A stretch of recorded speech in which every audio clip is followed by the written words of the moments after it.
dari ketika dokter menyampaikan jika anak ibu tidak bisa menjadi apa-apa dan membutuhkan ibu seumur hidupnya. Ini kenapa nggak bisa bukakan? Sampai kan juga nggak pernah bilang sama orang, ini anak saya ya kelainan nggak pernah.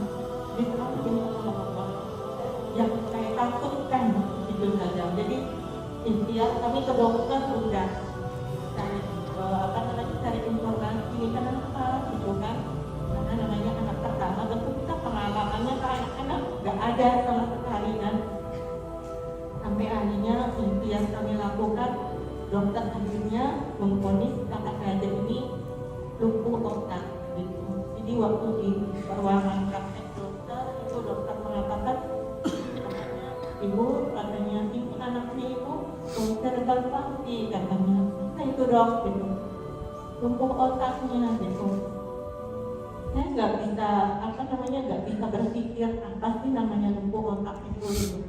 Jadi dokternya cuma bilang begini, ibu jaga kesehatan katanya, ibu harus kuatkan fisik katanya, karena anak ibu ini nanti nggak akan bisa jadi apa-apa katanya. Anak ibu akan membutuhkan ibu seumur hidupnya gitu kan. Nah dokter mengatakan gitu, namanya kita sebagai ibu yang awalnya sudah kita prediksi, bayangkan ya prediksi, tapi di dalam hati saja itu seolah-olah bilang, ya Allah ternyata apa yang saya pikirkan itu benar.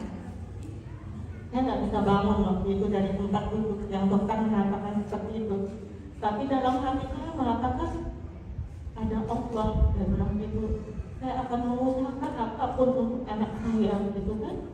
Insya Allah gitu. Jadi sejak dokter mengatakan anak ibu tidak akan bisa jadi apa-apa, bukannya merasa putus asa, tapi saya semakin besar, semakin kuat hatinya untuk melihat dia jadi apa-apa.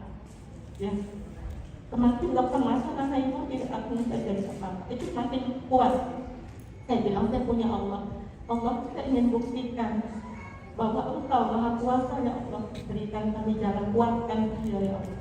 Jadi sejak tahun itu saya penuh berikan kasih sayang. Maka saya tanya, di mana tempat terapi terbaik di sini? Saya bilang gitu. Oh ada di Solo. Saya berangkatlah hijrah ke Solo. Sampai suami saya bilang, jangan berangkat sendiri, bawa anak dua gitu. Karena bapaknya kan kerja, tapi itu saya dosen juga bunda. Jadi saya minta resign.